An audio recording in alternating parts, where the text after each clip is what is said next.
Hi, hello. Welcome to the episode of Isaiah's Newsstand. It's your host, Isaiah Edwards. The date is March the 9th, 2026. Hopefully this episode finds you well, in good spirits and high hopes. As for me, I'm doing pretty good. Happy Monday. Happy Garfield Day to ya. Hopefully you got that lasagna. Hopefully you got a little wine, a little bread on the side.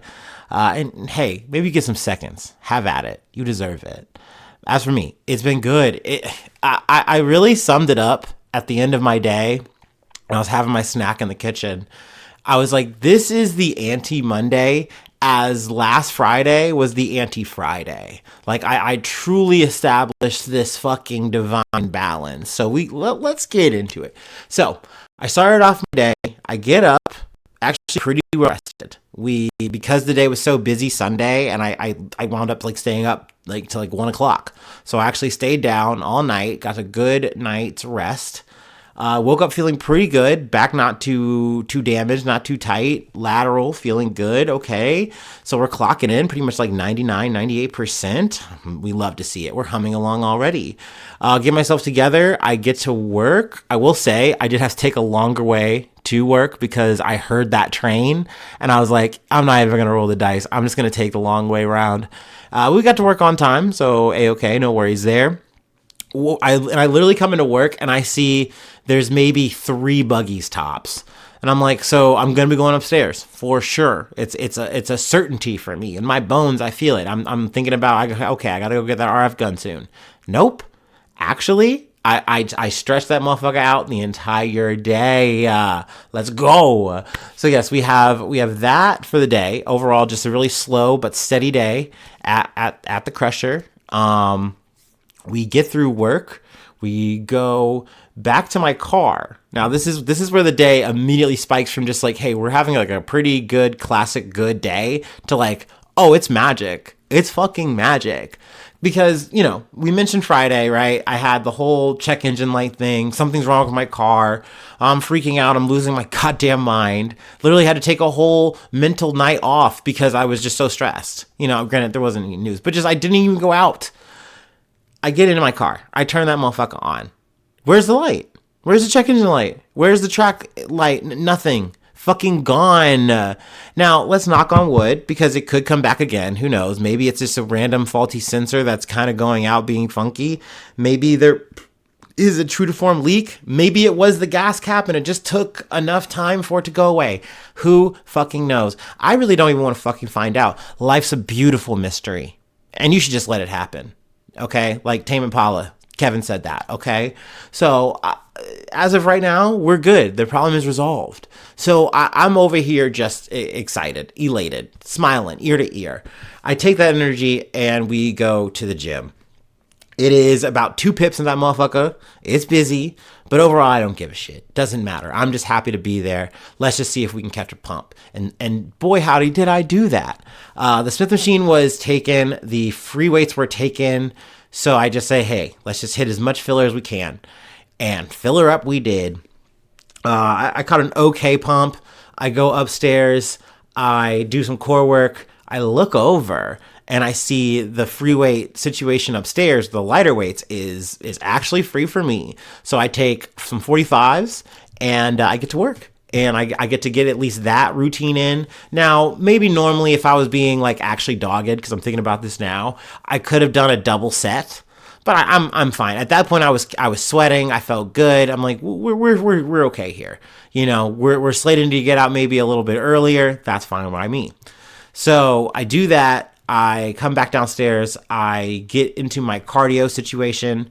Do that for a whole hour. That felt pretty good. And that was the gym session. That was it. But hey, I'll take it. More or less, we got everything but the Smith machine. I got up maybe about 15 minutes early. 2 thumbs up for that, okay? Maybe a thumb and a half. I don't care. I'll take it. But yeah, we come home. We have our snack. We have our stretch. Not in that order. Actually, switch it up. A little PEMDAS there. And we do some research. for this episode that we're about to get into, because we have things to yap about today, for sure. So yeah, we can go ahead and do our startup, and we'll get into said news. Also, the weather was nice. It was nice. I wore a hoodie for pretty much all day, but I mean, we hit like highs of the 70s. We love to see it. We love to see it in the Midwest. People are like, damn, you're getting butt naked. No, but you definitely see people ready to get loose now, because we've been bundled up for too long in Ohio.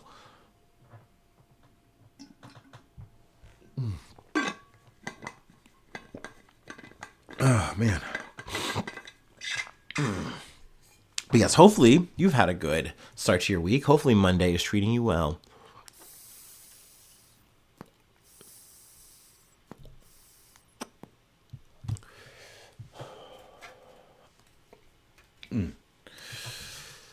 Ooh.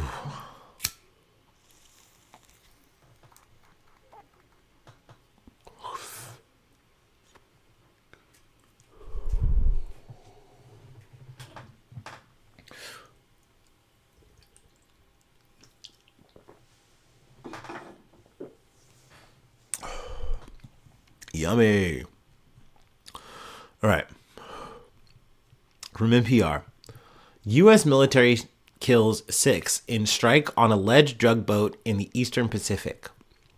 The U.S. military my bad. Let's rewind it back. The U.S. military said it killed 6 men Sunday in a strike on an alleged drug smuggling vessel in the Eastern Pacific Ocean as part of the Trump administration's campaign against alleged traffickers. Sunday's attack brought the death toll to at least 157 people since the Trump administration began targeting those it calls narco-terrorists in small vessels in early September. So, we're back on boat watch like we never left. The number sadly keeps going up and up. I was just thinking about this when I was, doing my research. I'm like, I think sadly the numbers probably, are we going to hit over 200 by the end of the year? It's sadly looking like it is. I think in the beginning of this, I really thought, okay, Trump's going to do this and it's going to lead to something. And I thought that something might have been the Maduro shit, right? And it's like, no, you fucking idiot. That's not what this is. This is just the protocol now. This is just the modus operandi. This is how we operate now. Like, this is our hemisphere, and you're going to act right, or we're just going to blow you up. We're not going to worry about any kind of international law or how we're perceived. Fuck that shit. That is the era, that is, the America you're dealing with right now. And maybe the America you've always been dealing with, we just don't have any scruples about it right now. Or anymore. I don't know. But speaking of that, speaking of scruples, thinking of fig leaves, what we're trying to hide behind, there's been an update coming out of the situation in Iran. At least an update in the sense of, from a previous strike, that people were pointing a lot of fingers at either Israel or U.S., who did this, who blew up this school filled with, with children. Over 100 people killed in this. So a lot of hot potato has been, getting slung around, and we've covered it a couple of times, at least once on this podcast.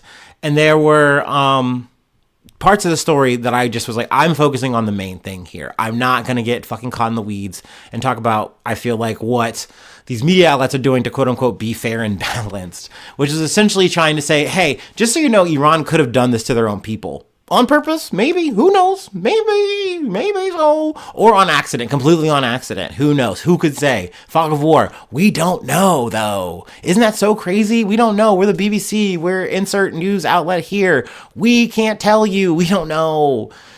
And there's just been an update from that now where it's like, hey, that looks like a fucking tomahawk that did that. And guess who has a fucking tomahawk? All right, from The Guardian. Video shows U.S. Tomahawk missile hit base next to bombed Iranian school. A video has shown a U.S. Tomahawk missile hitting the Iranian naval base next to a primary school in Minab, where more than 168 people, mostly children, were killed, adding to evidence that indicates the U.S. was responsible for the school strike. The video, released by the Iranian news agency Mir and geolocated to the site by the investigative collective Bellingcat, shows the missile hitting the Minab compound on the morning of February 28th when U.S. Israeli strikes on Iran began. So yeah, I mean, my initial thought, if I was going to guess or speculate at the time, I would have thought this was an Israeli strike. But once again, in that moment, it doesn't matter. Like, there's blood on both parties' hands here in this situation when it comes to Israel and the U.S. and how they're conducting this shit, how they've always been conducting this shit. It's just this time they're running parallel. They're running in hand lockstep here. But just the fact that, like, once again, I mean, you can pan down in this article and, you know, they have a quote from Trump saying, like, actually, I think it was Iran. I think they did it to themselves. I think they have really shitty missiles.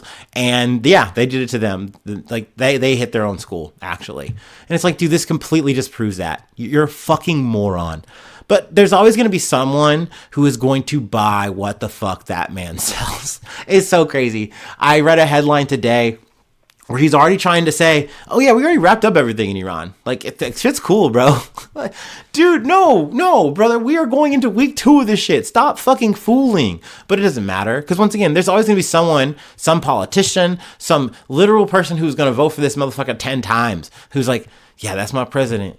And he's right. We already got that shit wrapped up. You know, I don't even got to worry about my gas being damn near like $3.50. Oh, man. Oh, it's so great. It's so great being the greatest. It's so great being the greatest country ever, dude. Oh, I'm so glad Donald Trump is making everything so great and so awesome for us. Oh, buddy. Let's see. There really wasn't much I really wanted to pull from this, other than just the fact that, once again, it's very blatant. It's very bold. And like I said, I didn't cover the Iran angle because there was no fucking point in doing that. Like, come out with some fucking real-ass evidence, and then we can talk about that shit. I would love to have that update then. But it just never is. It's never there. And even in these moments, I'm listening to Start Here or whatever, insert, once again, a media outlet. They go just to the point of saying, like, hey, look, we're seeing all these pictures. We're showing you this. We got the footage of it. But the video does stop, like, right before the actual impact. So maybe, like they're just giving you just that shred of doubt, you know, because once again, you can never stop trying to fucking pitch this to the people as, like, hey, man, maybe we're actually not the bad guys. Maybe we're not the baddies. Maybe it is the Iranians, and they're just all the time evil, just as evil, Axis, the worst. They deserve all this. Like, they are trying to sow that shit for you. Every fucking time. Anyway. Anywho, let's move on. We got to go to the courtroom. We're going back to America. Actually, let me take a water break. Next story is from CBS News.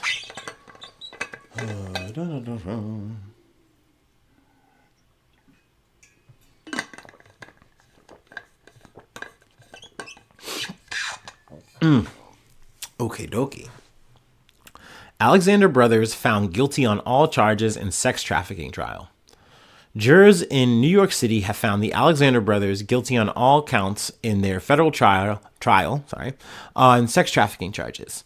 The verdict Monday capped 4 weeks of testimony from women who accused the 3 wealthy brothers, Tal, 39, and 38-year-old twins Oren and Alon, A-L-O-N, Alon, of sexually assaulting them.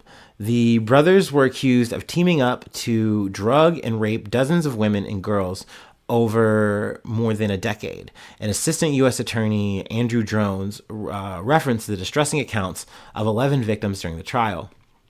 The brothers faced 10 counts, including conspiracy to commit sex trafficking and multiple charges of sex trafficking by force, fraud, or coercion.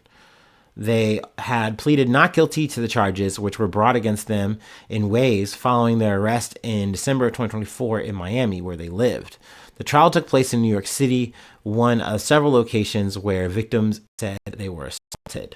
Now, we covered the story, I think, around that time in December, if I'm not mistaken, but we didn't go into many details. I didn't keep up with the Joneses on that one for sure, but that's obviously why we're here now, catching up, so to speak, and, just hitting this shit more or less, like, I guess live, but, as of today, whatever, you get me.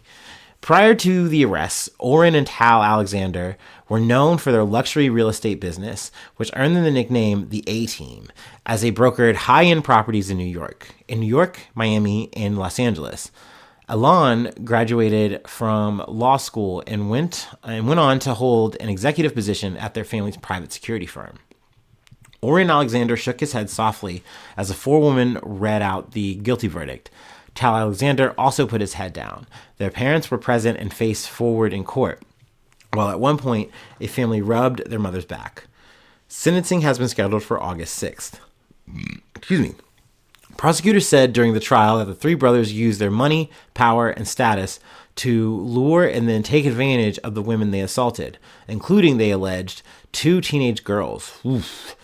An incident accused them of drugging victims and sexually abusing them once they were incapacitated, in some cases taking video or photos.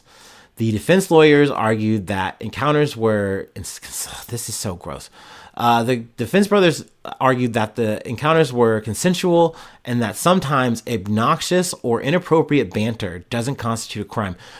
It's crazy that you're trying to obfuscate what is being said here as just bad banter, as just you're being a little too forward, guys. It's just guys being guys, but they were just being a little too brash, a little too crap. No, I don't have to run back what was said here, what was done here, you know?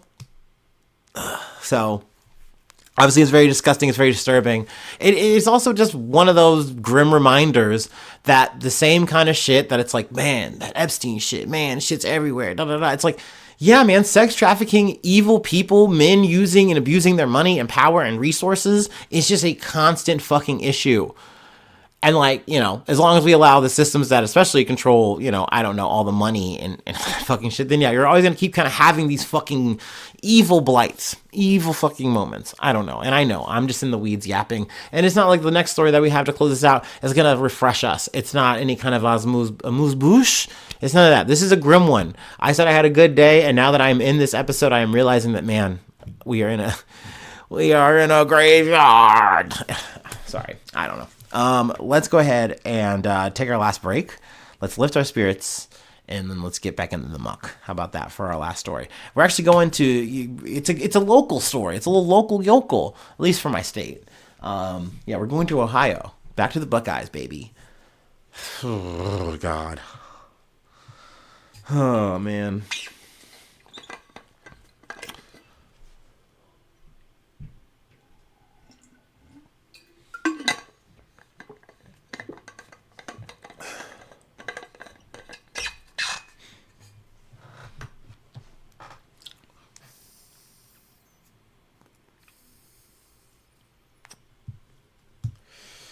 Oy, oy, oy.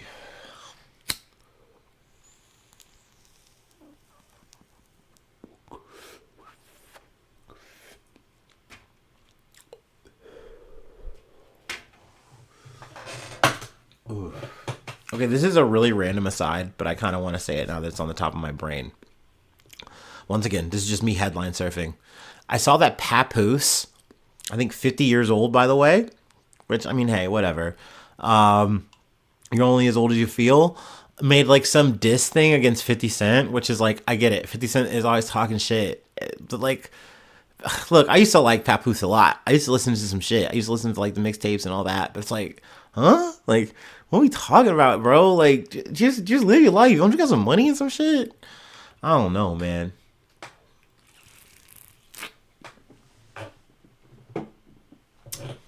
I know that does not hit on any of my audience, most likely. And for that, I'm sorry. Well, actually, no. I'm sure Mama Bear knows what I'm talking about there. But I love hip hop. It's bigger than hip hop. Anyway, let's move on to our last story. Let's get into it. Once again, another CBS News banger. Shout out to Barry Weiss. Anyway, Ohio State University President Ted Carter resigns over inappropriate relationship. Ohio State University is investigating after President Walter Ted Carter Jr. resigned abruptly over the weekend following the disclosure of an inappropriate relationship with a woman seeking public resources for her personal business, the university said Monday. Carter, 66, said in a statement that he had resigned voluntarily after informing the university's board of trustees of his error. He did not elaborate on the nature of the relationship and whether it was romantic. His statement indicated that he and his wife Linda are still a couple. And I love that for them. Godspeed. Dude, it's crazy that we're adding like he did this of his own volition.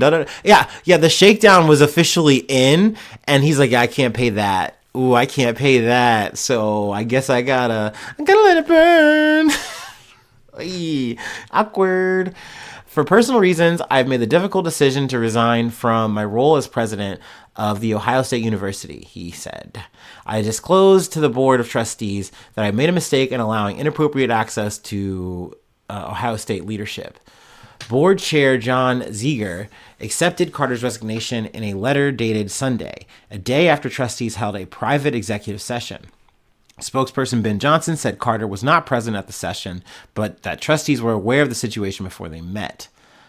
Let's see, I'm skipping this quote. The board has been pleased with Carter's work overall. Trustees awarded him a more than $50,000 merit raise in August on top of his $1.1 million annual salary, as well as a nearly $400,000 bonus. His contract was supposed to run through 2028. Ohio State presidents are also provided residency at a roughly $3.6 million mansion in a Tony Columbus suburb. That's blowing my back out. This motherfucker's making so much money to be a fucking piece of shit guy. And unless you think I'm talking fucking moralities, I'm not. I don't. Yes, it's fucked up. He did some, scummy relationship. It's coming back to bite him. Like that's a thing. Whatever. But like from what I read, and not so much this article, but I'm gonna go ahead and pre-shout out the Rooster. I will say that I talk a lot of shit about media outlets, these major lamestream media, whatever. But in the works, there are so many people out there who are trying to get out and do good news. Not the Bushley ass, dumb amateur hour bullshit that you are partaking in right now with me. This is just for fun. This is just me yapping at the world. It's like some might say satire or an attempt at comedy, levity, whatever. But motherfuckers are really hitting the beat. They're really gumshoe about their shit. They're really doing the work. So shout out to Rooster. I actually did a read through on from their article that I get from like via email, but you can like sign up to support and like get like the full articles and all that stuff. And I would suggest to do that for sure. I should do that, but I'm poor. And yes, I'm going to still shill to you about my Patreon. Don't worry about that. But look, they go through a lot more of this guy's, sins, in my opinion, as a president in terms of being like, yeah, I'm going to make sure that you guys don't do any of that Palestinian protest shit. Fuck that. Ew, gross. Get that out of here. But we are going to make sure that we have AI to the fucking gills, that, I'm going to make sure that I'm good with Les Wexner because, we're bosom buddies. We're in this, like, we're practically neighbors, type shit. I don't actually know that in terms of like geographic, whatever. Don't quote me. I'm being metaphorical. But anyway, fuck this guy. I just need to say that before I continue reading because I do want to try to read this whole thing. Johnson said that the university has opened an investigation into Carter's impropriety, as it also works to put in place a leadership transition plan. The latter could be detailed as soon as this week, he said. In the absence of its president, the university's daily operations will fall to members of Carter's former cabinet, Johnson said, which includes a chief of staff, 2 executive vice presidents, and 7 senior vice presidents. In the event of an emergency, the school's public safety professionals would take direct action, which is always the case. Ohio State is the nation's 6th largest university with more than 60,000 students, over 600,000 living alumni, and a highly ranked football team and medical center. Carter oversaw a fiscal year 2026 budget totaling $11.5 billion in revenues and $10.9 billion in expenditures, although it was not clear that the resources to which he availed the woman were monetary. So, you would hate to hear what was getting leaked and just given and siphoned off just for, what? Who knows? Some potential, how do you say, hanky-panky? Yeah, no good. That's not good. You don't want that. No.